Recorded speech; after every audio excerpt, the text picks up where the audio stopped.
This episode of Transmission Interrupted was recorded July 17th, 2026. This is Transmission Interrupted, a podcast series from NETEC, the National Emerging Special Pathogens Training and Education Center.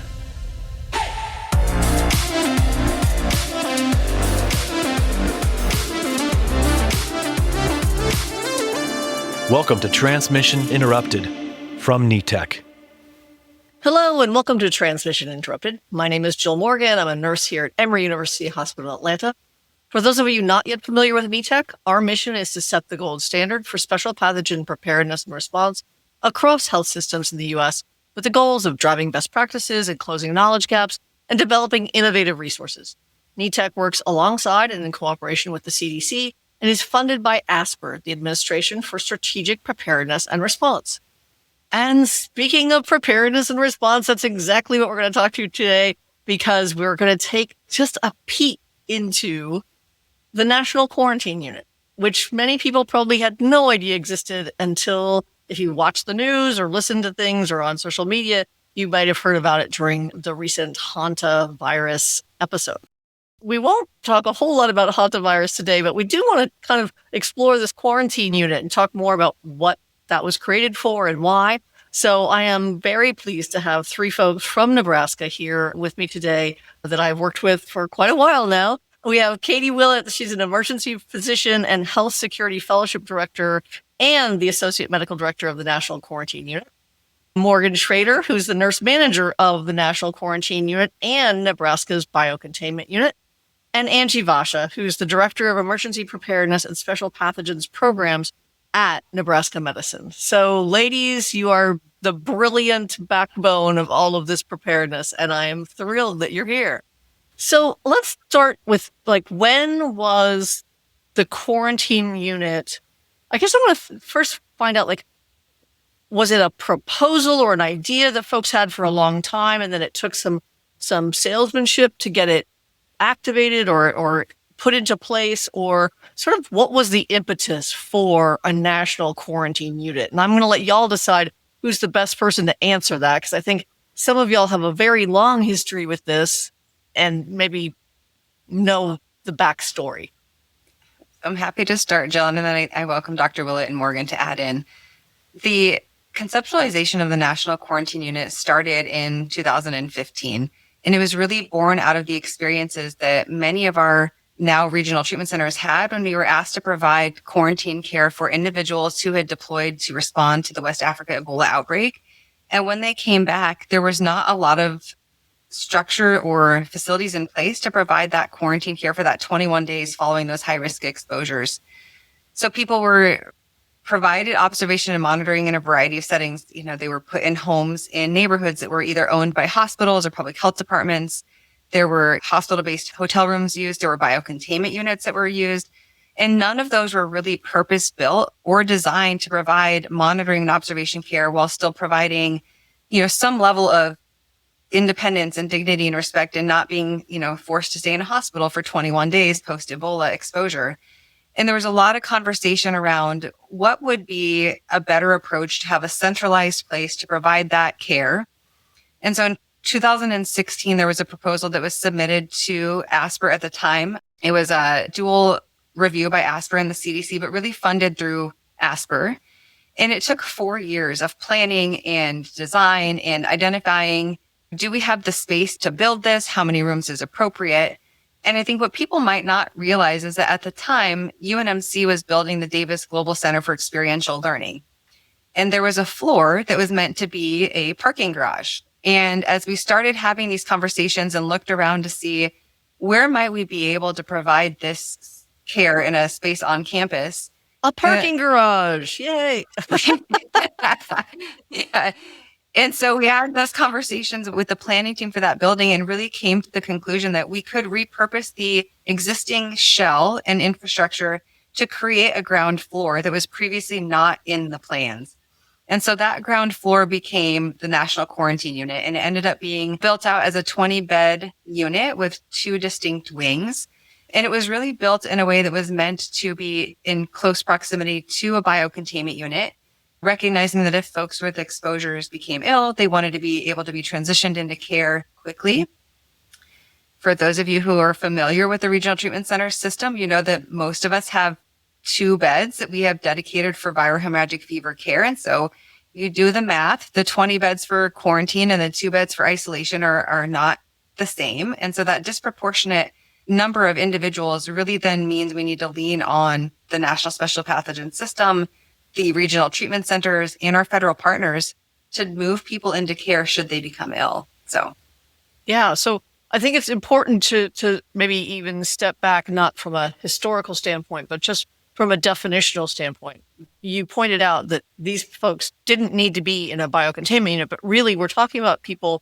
If you need to be in quarantine, you don't need to be in a hospital. You're not sick, right? So I think that's just an important thing to clarify here. And maybe Dr. Willet, you want to go into a little bit about the difference there. And I know that there is some difference in how we might define it here in the United States versus some of the terminology that might be used elsewhere. But here, what kind of people need quarantine versus what kind of people need something else? Yeah, I think that's a great call out that a lot of times quarantine and isolation can get used interchangeably, even amongst medical professionals that aren't familiar with the space in general. When we're talking about quarantine, we are talking about an individual that had an exposure to a high consequence infection of some kind. In this instance, hantavirus is the one that we were worried about during this activation, but it could be a range of things. We also had the quarantine unit activated for COVID exposures early on in the pandemic. Isolation means that you now are having symptoms or are testing positive. So that means that we now have signs that you have an infection. That does not necessarily mean that you are critically ill or even necessarily requiring inpatient care, but it does mean that instead of watching you to see if you are developing symptoms, we are now monitoring you for ongoing symptoms or known infection. And then when we talk about the biocontainment unit space, Angie was mentioning the 2 beds that we have for viral hemorrhagic fever. In some instances, we're looking at people who are having active symptoms, who are having potentially increasing needs in their medical care. But I think it's just worth discussing that not everyone who is in quarantine will get sick. They are just being monitored. Not everyone who is in isolation for all in diseases necessarily needs to be in a hospital. And then when we're talking about the biocontainment unit, we're ideally using that for people who have a known infection. So I think that just kind of like separates out what those 3 words that we're using mean. Isolation and biocontainment care can sometimes be used interchangeably a bit when we're talking about it. But while we might have admitted anyone with hantavirus to the biocontainment unit if they had any symptoms, whether sick or not, there are certain infections that people could be isolated at home. COVID is a great example of that. Plenty of people, when they had a known infection, were isolating at home, not in a hospital space, because that's intended primarily to protect the public, that isolation terminology, as opposed to meaning that you're actively getting medical care. Yeah. No, I think it's a great explanation of the differences between those. And I think we do think about, historically home quarantine when somebody in the family might have been sick. And so they'd quarantine everybody at home, even if they weren't sick, because again, they were monitoring them. They wanted to do it as a public health measure. And then many of us, of course, had I'm going to home isolate. I'm going to be in the spare bedroom so I don't make everybody else in my family sick kind of thing. So absolutely. Unfortunately, COVID is at least a recent enough memory that people can associate with that pretty easily. So yeah. I'd like to find out sort of what you guys actually do. So I'd like to start with Morgan Shradar, who tell me a little bit about what it means to manage these units. They're not really, the quarantine unit at least is not housing people who need nursing care, but you need to be able to evaluate them and know when they might need care. So it seems like that's one skill set. And then you have the biocontainment unit where people are sick and definitely need care and probably have something that would scare many, many people. And so that seems like just like 2 ends of a spectrum that now you're managing both. Yeah, which is really an exciting role and responsibility for both Angie and I. She doesn't get out of it completely. We're kind of a dual team on this since we've been around for a long time. And then Katie helps us make sure that we have all of the tools and resources that we need in order to activate that. So it's really a team sport. And the great thing is about the Biocontainment Unit National Quarantine Unit is the teams are interchangeable. And I think that's something that is a unique skill set here that we have. That our team members quarterly train for biocontainment unit activation and biocontainment unit level capabilities. So the complex care, but those education and training sessions actually translate very nicely to the quarantine unit when we think about how do we evaluate somebody who has a high risk exposure and they may or may not have a complex medical history in order so we can differentiate, are they sick because of their exposure or are they sick due to their, medical history and things of those nature. So we rely heavily on our diverse team. We have clinic nurses that are amazing and fantastic at coordinating outpatient level resources and outpatient level care. But we also have ICU nurses that really hone in on symptomatology that may be a little bit obscure. And, what do we need to do to evaluate somebody who has complex history in those change in symptoms? And we have a unique skill set of just recently added phlebotomists that help us with outpatient laboratory draws and certified nurse assistants that are fantastic at delivering that individualized care to their patients and forming relationships really because they spend so much time with them. So in the quarantine unit specifically, it takes a whole robust skill set of everybody to get that done. One thing that translates is the infection prevention and control practices because we are working with individuals that may not be showing signs and symptoms of their illness quite yet. There may be asymptomatic shedding that we are aware of. And so really forming relationships with our individuals in order to manage those symptom checks, those daily assessments that we want to do, the making sure that we're building that psychosocial relationship of the collaborative, holistic care for these individuals is really essential. And so we don't view it as one or the other. We view it as we'll take our skill sets from the hospital-based care and modify it in order to deliver almost concierge level, individualized assessments on a daily routine. That's great. And it gives us a little insight into what it is like there. I wonder, Angie, if you can kind of is this sort of like a medical hotel wing? So people are basically stuck in their hotel room, but somebody's coming by maybe morning and night and doing an assessment and delivering their food and, making sure they're not having symptoms. I mean, what is it actually like in there? Yeah, I think it's an interesting mix, right? Because we want to make sure that people have access to all of the things that they would need on a regular basis. And yet they cannot leave the room that they have been assigned to. And so trying to be able to provide some semblance of a daily structure, supporting, as Morgan noted, the psychosocial needs. And so it is very much concierge based because if they have a hobby or an activity that they want to be able to partake in, and you have to remember, when we initially planned for quarantine, we thought, 21 to 30 days. In this particular case, the incubation period was 6 weeks, so 42 days, which is a very long time to maintain someone in a space. And so our team really had to think creatively around how do we be that bridge that they have to human interaction while not increasing the number of visits to become intrusive. And so really recognizing that we do need to do the twice daily public health monitoring, meals 3 times a day. And then in addition to those things, we still need to provide laundry and activities and mental stimulation and behavioral health support.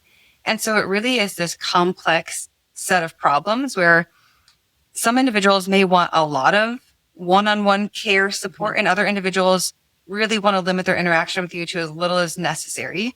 And so it is a very different type of service.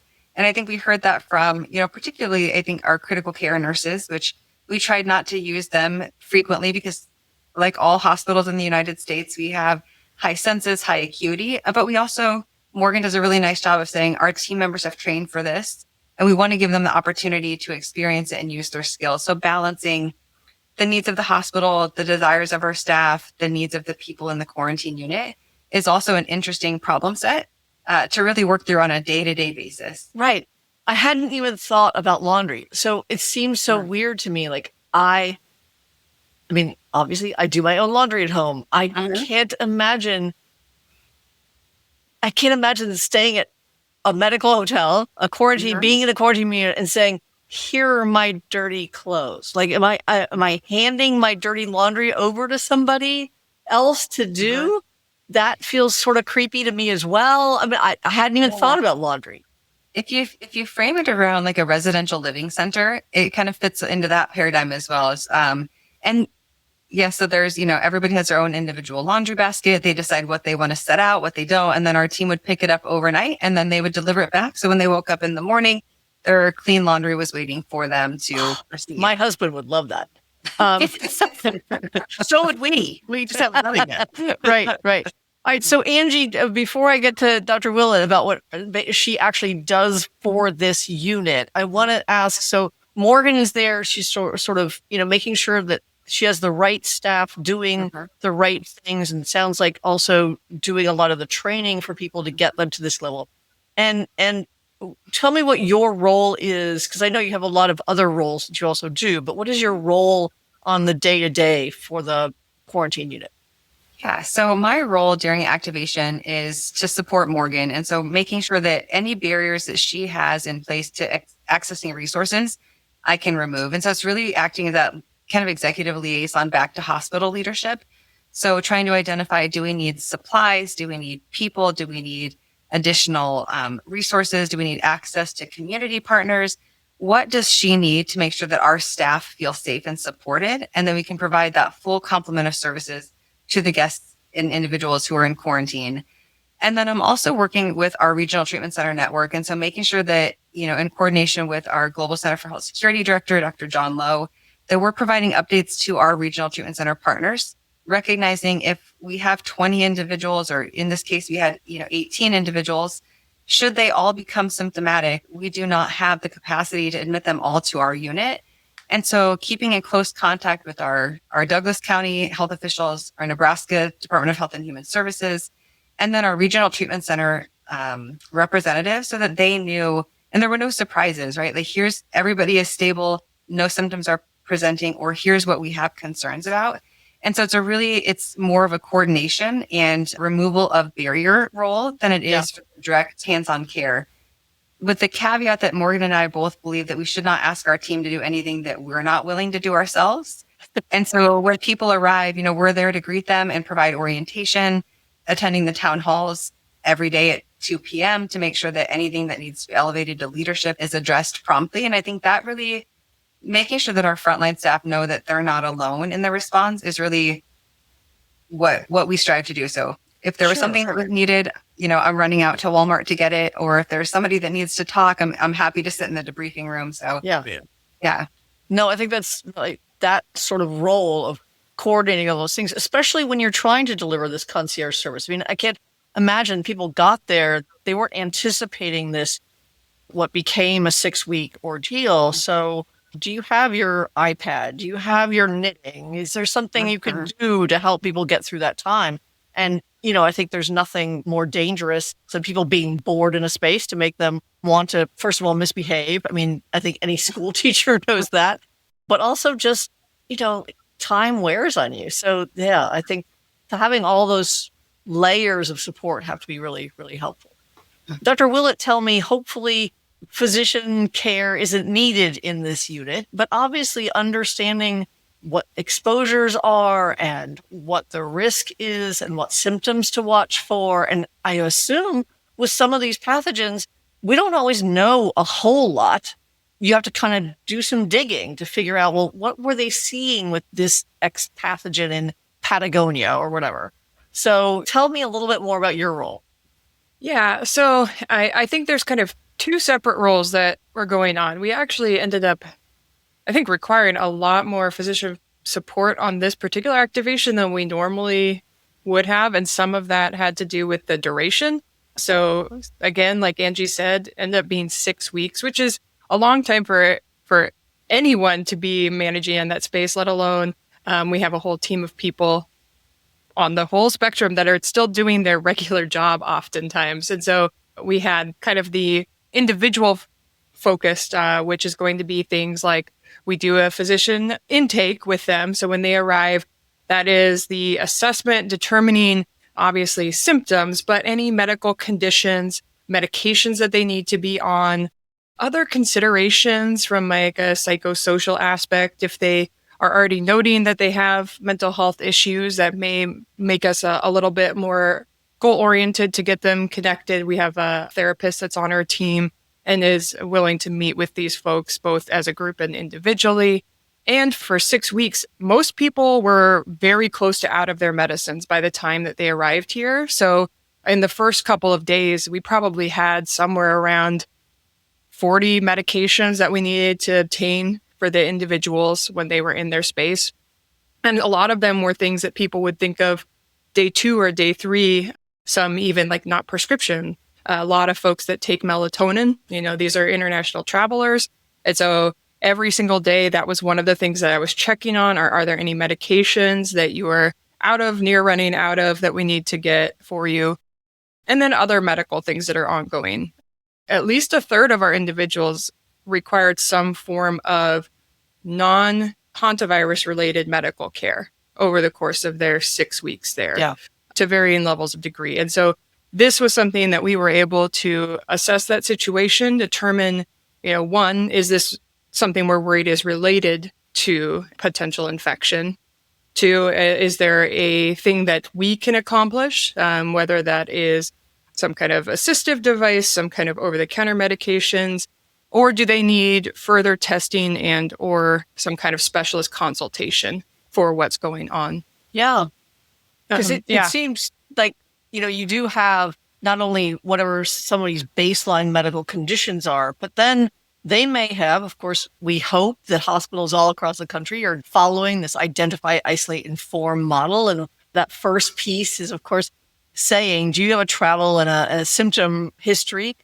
So here we have people that they had to have gotten to Nebraska somehow, right? So if you've been in a plane for 4 or 6 or 8 or 10 hours, you could have a whole host of things, as anybody who's flown knows, whether that's a pulmonary embolism, a blood clot, just feeling like crud from being in the air that long. And here you are now receiving them, not knowing what they look like at baseline, right? This is not your GP visit, somebody who knows you well. And now you've got to sort of explain, well, yes, I've got baseline hypertension, or I'm diabetic, or I'm this, or I'm that. And I've now been in the air and I'm cranky and tired and I'm not sure what symptoms coming from what. So it does sound like a lot. Yeah. And we had about a 60-year age spread amongst the individuals that were there. So as you can imagine, 20s to 80s is a pretty broad range of age. And these individuals had already been on a very planned long trip that then they were stuck on the ship longer than planned. Yeah. So even for people who had anticipated all of their medical needs for the duration of their planned trip, this ended up surpassing what a lot of them had accounted for with medication and logistics planning. So that was one of the things that was an early on consideration for the individuals. We also have a lot of things that are going on kind of less forward facing to the individuals that are there. So I know you were mentioning at the beginning a bit more towards the disease itself. So each pathogen that comes in, we are taking an approach with our whole leadership team and talking through how we're going to approach our PPE posturing from an infection prevention and control standpoint. We talked about the logistics of potential testing for asymptomatic individuals. We're talking through, are there post-exposure prophylaxis or medical countermeasures that we should be considering? And this is a very unique situation because obviously we had our 18 individuals in the U.S. that were at the quarantine unit, but there were also other individuals in the U.S. with a similar exposure further into their quarantine period, and people across the globe. So we were, engaging with international partners that may have different options, different models, different testing strategies. So I think especially the first several weeks, the first 2 to 3 weeks, there was discussions, I would say near daily, on all of the topics about testing strategies. Should we be looking into post-exposure prophylaxis, medical countermeasures, and having a lot of team members involved in those discussions and decisions? Wow. Yeah, that is, as I said, a lot. So Well, I let's, want to add oh, one thing to yeah, what you go said ahead. with global connection. I think another thing that, Dr. Willett, Dr. Wadman, Morgan, and myself got pulled into is that these folks were very well connected to other individuals who were either traveling with them or, that they had met on the ship who were now in other places. And so we also had to answer questions about why is it happening this way here and happening that way there. And so a lot of that, overview, rationale, what do we know? What do we not know? Because everyone is very well connected on a day-to-day basis, but particularly in this response. So as soon as the decision was made on the other side of the world, we had to have an answer for why that was not happening or what was happening. So Yeah. I know back when we first got our first Ebola patients, they were very cognizant of the care they were receiving in contrast to the care they were able to give or that their coworkers would receive in country. And anytime you have that tension, I think there are a lot of questions about what's the right thing to do. If there is that much disparity, is there a middle ground and what can we do? So I imagine that for you guys, it was like, well, all right, does Germany have a better model? Or do we think we have the better model? And so that's a lot to navigate. I want to ask you, sort of setting aside Hanta, I hope you all can sometime soon, put it in the past as much as possible. But what did you anticipate you would be seeing in the quarantine unit? Like when it was in its creation, way back, Angie and Morgan, as you were having these conversations in 2016 and 2017, waiting for funding and waiting for building, tell me what you thought you'd be taking care of and what you think you might be taking care of in the future in a quarantine unit. that's a really great question, Jill.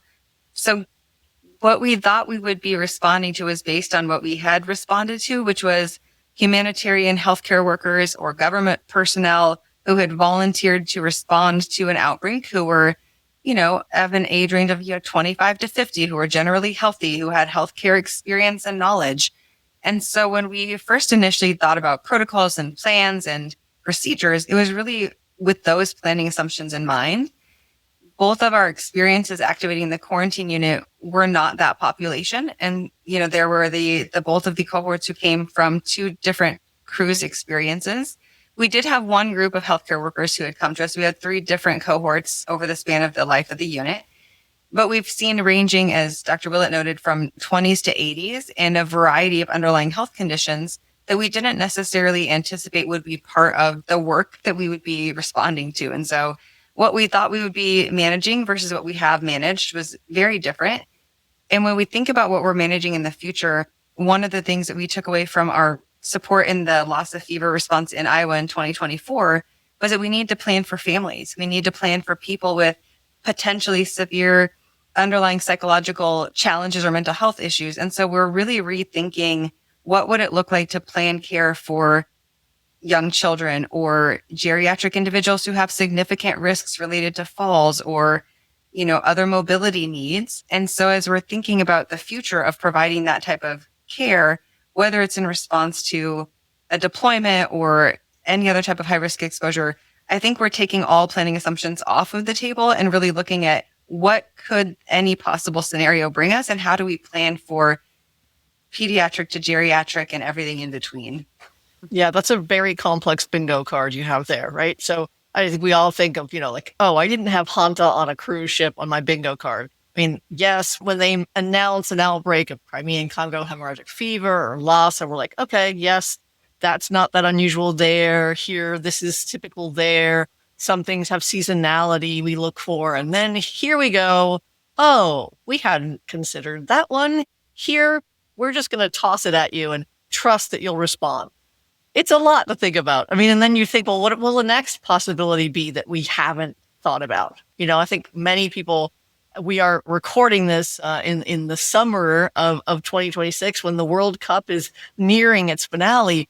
But a lot of people thought, well, what if we have something that causes an outbreak in an event space where thousands and thousands of people are? I mean, good grief. I think all our plans sort of fly out the window very quickly when things like that are brought up.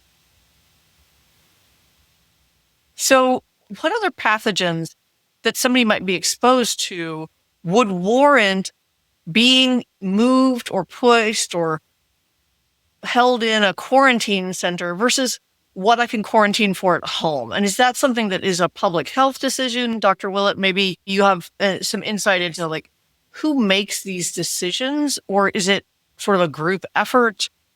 I'm not sure how that works. I can kick off the answer, although I think Angie and Morgan both are going to be great resources for answering that. So at the end of the day, the decision to activate the NQU, the quarantine unit, is not purely our decision. So it is an ASPR resource. And so if someone is to, if the federal government is wanting to utilize that space, they're going to confirm, obviously, that we are open and capable of receiving individuals to provide that care. And they can determine that.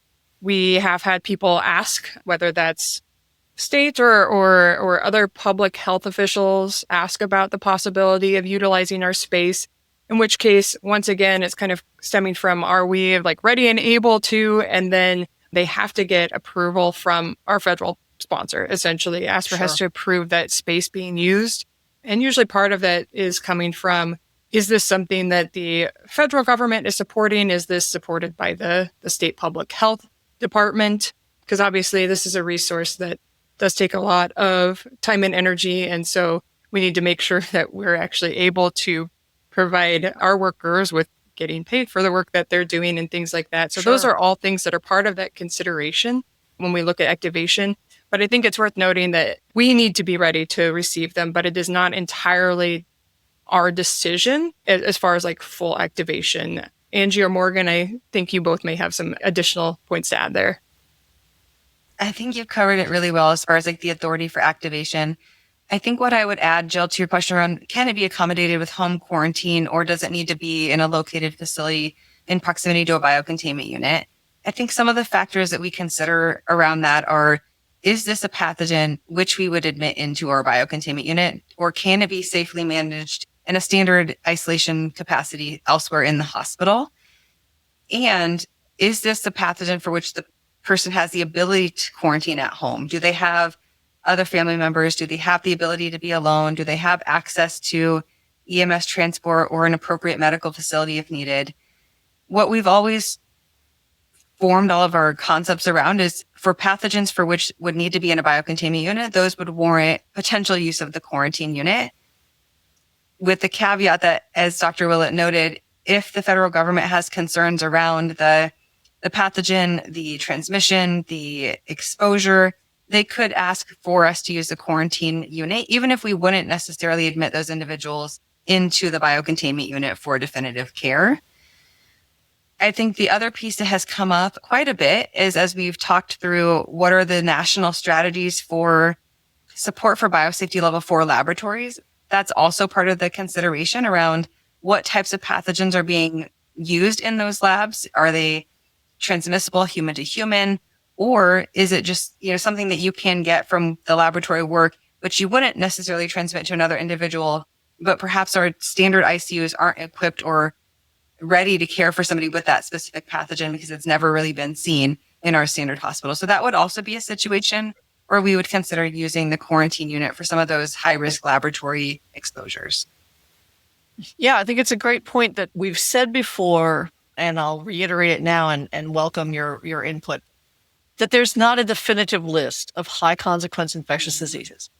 There's a list of things most of us agree on, but even within the national system, we probably have a fair amount of variety with, would you admit someone with Middle Eastern respiratory syndrome? Well, if you feel like your ICU could handle that, you have airborne isolation, you have whatever else you feel like you need, then maybe it wouldn't necessarily warrant a biocontainment unit. I think some people draw the line at, is it a category A infectious agent? Would it require special handling of their waste and all that stuff? And those are, of course, typically the things that people think of when they think of high consequence infectious diseases, like Ebola and Marburg and Lassa. So then when we have something like Hanta, it was decided would not be a category A infectious agent from a waste standpoint in this case, then it seems like, well, maybe it could be in a biocontainment unit, maybe not, depending on how sick people were and what the risk is. So it does seem like we've always categorized high consequence infectious diseases with the added element of not just infectious and not just potentially making people quite ill or causing death, but also that there's a significant public health concern. And it sounds like the quarantine unit is really there to sort of help bridge that public health concern between somebody's exposed to something and then we have the people who are really sick. And in the middle of that, we have people that need to be watched and need to be cared for and monitored. But we are hoping that they're going to slide back down into I can go home versus sliding up into some sort of isolation space and needing medical care. Yeah, I think you summarized that really well, Jill. I think the other consideration that we give some thought to is for some of these pathogens, they're really well defined. We know a lot about their transmission, their characteristics, but there are some where we're not really sure. Do you shed virus that could be infectious prior to symptom onset? Do we actually know when there's increased risk to the people that are around you? What level of personal protective equipment should we wear prior to symptom onset? And so I think for those pathogens where we are unsure or we're still trying to sort out the definitive science, that's also a space where the quarantine unit can fill while we work to characterize some of those pathogens. And I just want to give an amen to that, as we would in the South, because I think one of the lessons to me that came out of COVID is that we need to protect first and then back off when we realize maybe we didn't need all of that. Versus what many people in healthcare experienced, which was, you're probably all right in a mask, you probably don't need this, you probably don't need that, and then find out that, oh yes, people are actually just, every time they open their mouths, virus is spewing out of them during COVID. You don't need to cough, it's just every time you speak. And that was, I think, really, in many ways, sort of damaging to the trust of infection prevention and bedside clinicians. And I want to believe that every healthcare system in the United States, their first priorities are great patient care and great staff safety, and making sure that we can do both of those. So thank you, Angie, for really highlighting the importance of sometimes we just don't have all the information yet, and we want to err on the side of caution, which I think is phenomenal. Well, I really appreciate hearing a little bit about what the National Quarantine Unit is like and why it was started. And I want to give you just an opportunity if you want to say something else about like your team or what it takes or anything you feel like would be important for folks to know about the National Quarantine Unit at UNMC and Nebraska Medicine. I think one thing that doesn't recognize is that how do we get ready and what defines the National Quarantine Unit and who would we take and who would we win? I'm going to put my preparedness hat on and say we've been training for this since we opened the doors in 2020 and before.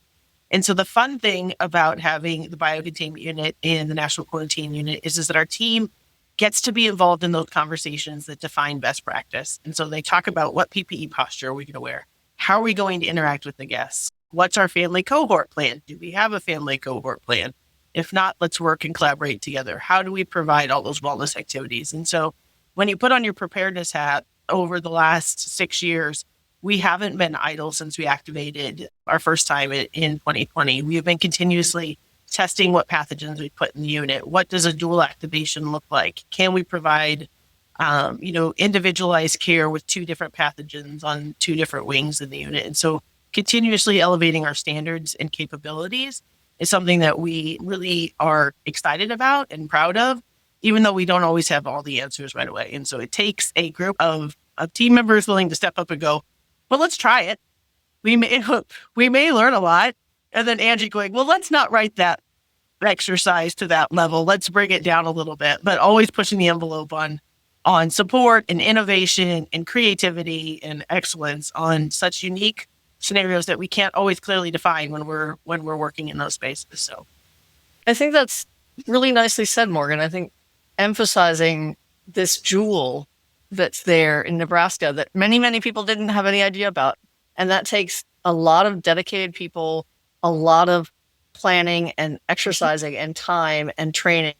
And it doesn't happen accidentally. Like No. y'all have put in the work to make it work. And we're Excellent. continuously evolving. We've added new professions to our team just this last activation, which we're super excited about. We realized the value of having radiologists and radiologist on our team and all of the things. It's just been amazing. That's great. Dr. Willet, any last thoughts?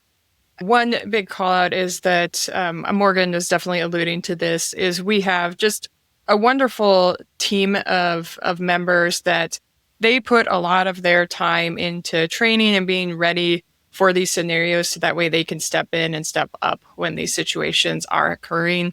And we'd be remiss if we didn't call out and give just the massive kudos to everyone who was taking part in that response, because really it is such a team effort. And, when it comes to something like this with infection prevention and control, you really only need one crack in that to make a response go very poorly. And I think we have just a robust training done by, led by Morgan there, with members that are highly invested and volunteering their time and taking part in this situation and doing the best that they can for the individuals who are with us. And yeah, I think you can't ever replace what a team is, even with the best training. If you don't have a good team, everything falls apart. Yeah.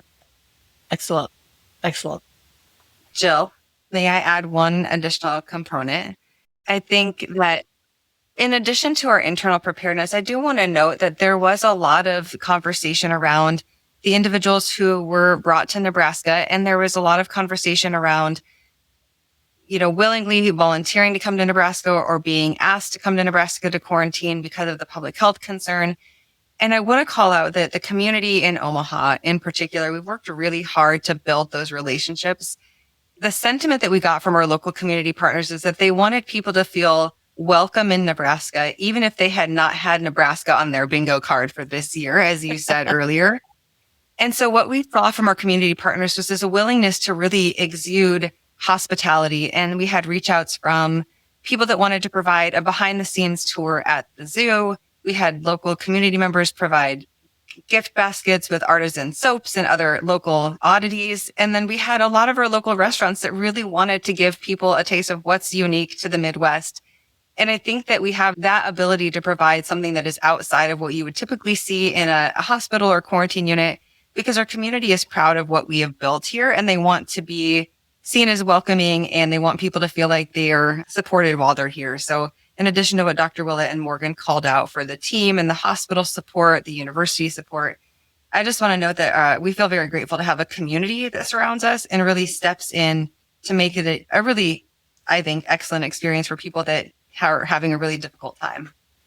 I think that's such a lovely way to wrap this up, because I got to experience firsthand the Nebraska nice, right? So I think, I'm from Atlanta. I grew up in the South, and I think we think about Southern hospitality, but I can absolutely imagine that Nebraska and Omaha specifically want to demonstrate their neighborliness and their welcoming nature, and certainly offering people barbecue or some sort of corn product, or, this is the birthplace of the Reuben sandwich. You need to get all those things and make sure people have that experience, even if what they thought they were starting out their trip as like Antarctica, and here I ended up in Omaha, Nebraska. So I think that's great. That's something that I don't think would happen in every place. So I'm really glad that we got to talk about the Nebraska quarantine unit, and that really, I know it's the national quarantine unit, but I think you guys give it the flair of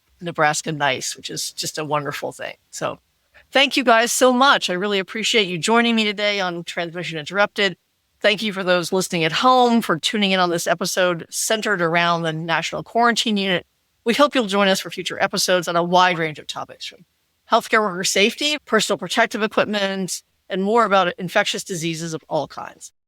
If you have any questions for NETEC or ideas for future shows, please feel free to contact us at info@netec.org. That's info@netec.org. And you can find us on the web at netec.org/podcast, where you can, of course, subscribe to future episodes. So thank you for joining us, and we'll see you next time on Transmission Interrupted. You've been listening to Transmission Interrupted, a NETEC podcast, produced and edited by Benjamin Madsen, with additional support provided by Britton Clark, Veronica Lavaro, Jason Noble, and Lisa Stone. Special thanks to our guests and the subject matter experts at NETEC for their insight and guidance. This podcast is supported by the Administration for Strategic Preparedness and Response.